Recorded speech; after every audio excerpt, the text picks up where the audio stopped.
Students, how are you? I hope you are fine. In this video, we cover the remaining principle of management. Previous videos में दो videos हैं बेटे जिसमें हमने बाकी principles को कवर किया है.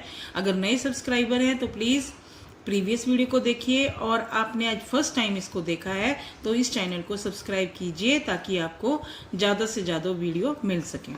तो this principle is subordination of individual interest to general interest. According to this principle the interest of the organisation, यानी कि जिस संस्था में आप काम करते हैं उसका मेन ऑब्जेक्ट यानी कि जो इंटरेस्ट है मस्ट बी फर्स्ट प्रायोरिटी, यानी कि उसको पहले प्रायोरिटी देनी है अपने इंडिविजुअल इंटरेस्ट से. जैसे कि मान लो आप एम्प्लॉयज हो, किसी कंपनी में काम करते हो एज अ मैनेजर या एज एन एम्प्लॉय, तो आपका इंटरेस्ट होना चाहिए. आपका इंटरेस्ट क्या होगा कि आपको ज़्यादा से ज़्यादा सैलरी या वेजेस मिले, ठीक है, लेकिन वो सैलरी और वेजेस आपकी कंपनी के टारगेट को बीच में हर्ट ना करते हों. फॉर एग्जांपल, जैसे कि मान लो आपने सोचा कि ज़्यादा से ज़्यादा सैलरी कब मिलेगी, कि मैं ज़्यादा से ज़्यादा सैलरी ले लूँ कम काम करके. ऑर्गेनाइजेशन क्या चाहती है कि वो इसी कम सैलरी में ज़्यादा से ज़्यादा काम कर सके, तो कॉन्फ्लिक्ट हो जाएगा, तो वो अचीव नहीं होगा.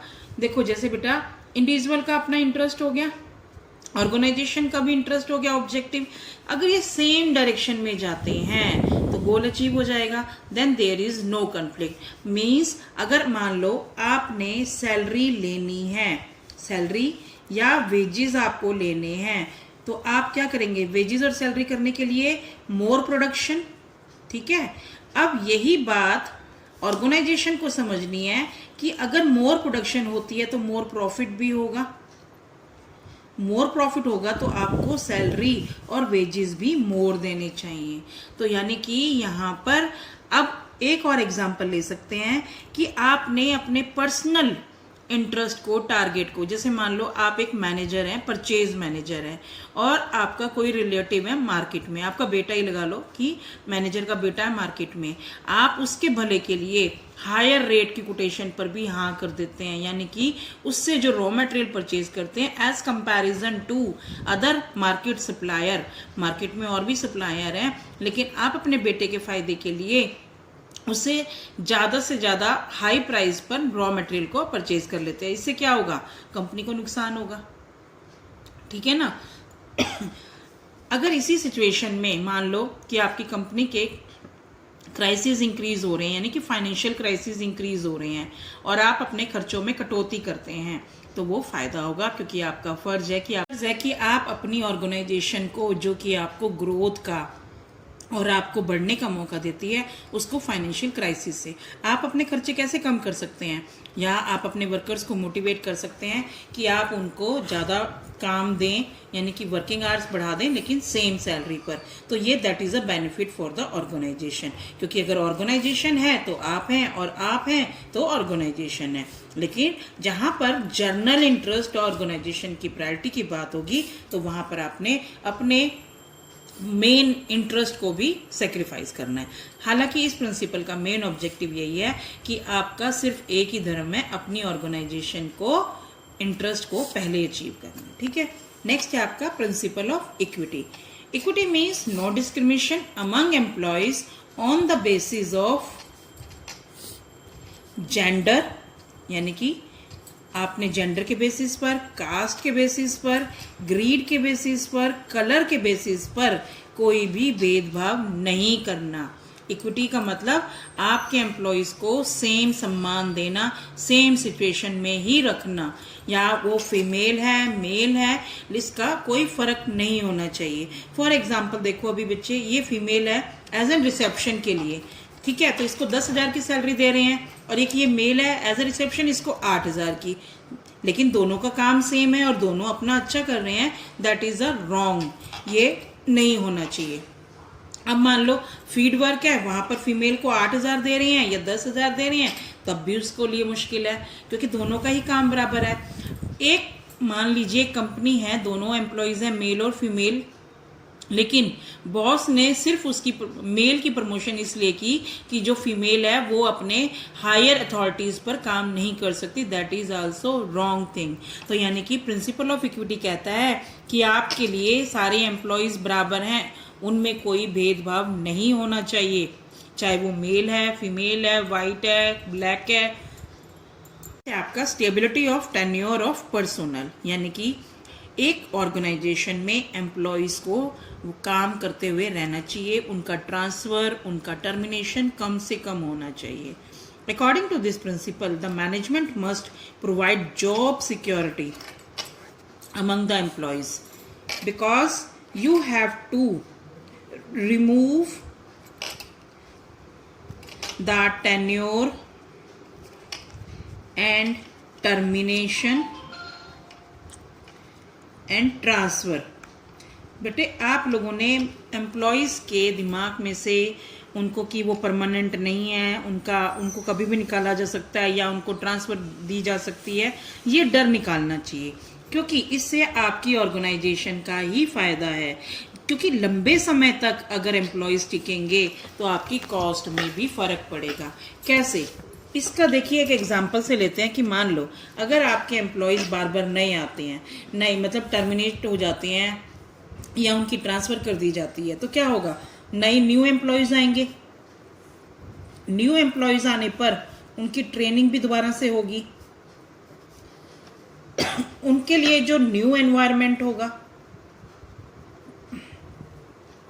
क्योंकि न्यू एनवायरनमेंट में काम करने पर उनको टाइम लगेगा, तो इससे आपकी कॉस्ट इंक्रीज हुई कि ना हुई? कॉस्ट इंक्रीज का मतलब आपको लॉस होना। तो इसीलिए आपको पूरा श्योरिटी होनी चाहिए कि आपके जो एम्प्लॉयज़ हैं वो स्टेबल रहें। नेक्स्ट है initiative. According to FAOL, workers should be encouraged to develop and carry out their plans for improvement। But इस प्रिंसिपल के अकॉर्डिंग कि हमें अपने एम्प्लॉयज़ को भी, वर्कर्स को भी एनकरेज करने के लिए उनको इनिशिएटिव, उनको अप्रिशिएट करना चाहिए। क्यों? क्योंकि एक्चुअल में काम तो उन्होंने ही करना है। अगर काम करते वक्त वो कोई और अच्छा मेथड सुजेस्ट कर सकते हैं या हमारे टारगेट को जल्दी अचीव करने का भी वही बताएंगे, क्योंकि एक्चुअल में मशीन्स पर या जो उन्होंने फाइनल गुड्स में करना है या जो एक्चुअल प्लान को वो उन्होंने देना, उन्होंने करना है। तो manager should welcome their plan and suggestion. इससे क्या होगा कि उनमें अपनेपन की फीलिंग डेवलप होगी, और जब अपनेपन की फीलिंग डेवलप हो जाएगी तो वो अचीव करेंगे टारगेट को, टाइम को। मैंने आपको पहले ही बताया बेटे, देखो जो आपकी टॉप मैनेजमेंट होती है ना, आपको ये तो मालूम ही है टॉप मैनेजमेंट क्या बनाती है? सिर्फ पॉलिसीज़ बना दी, स्ट्रैटेजीज़ को बना दिया। जो मिडल लेवल है वो इनको इम्प्लीमेंट कराती है, ठीक है। जो लोअर लेवल है वो आपको देखती है, यानी कि सुपरविज़न करती है, वो मोटिवेट करती है। उसके बाद आपका जो ऑपरेटिंग, जो नॉन मैनेजरियल है लेकिन ऑपरेटिंग एरिया है, उसमें वर्कर्स एक्चुअल में वर्क करते हैं। तो क्या होगा? इनको काम करने के तरीके आएंगे। फिर जब आप वो काम करते हैं तो आपकी पॉलिसीज़ में हेल्पफुल होते हैं। फिर यहाँ पर उनको अगर इनिशिएटिव दे दिया जाए और उनको जब पॉलिसीज़ बनाते हैं या स्ट्रैटेजीज़ बनाते हैं उसमें इन्वॉल्व कर लिया जाए तो वो ज़्यादा खुश होंगे, बिलोंगिंगनेस होती है और वो आपके साथ ज़्यादा जुड़ेंगे। लास्ट, एस्प्रिट डी क्रॉप, यानी कि भावना, सद्भावना। Management must encourage and promote the team spirit. Team spirit का मतलब employees as well as manager unity and harmony के साथ जुड़ें, जिससे क्या होगा? कोऑर्डिनेशन और कॉर्पोरेशन की बिलोंगिंगनेस आ जाएगी आपकी ऑर्गेनाइजेशन में।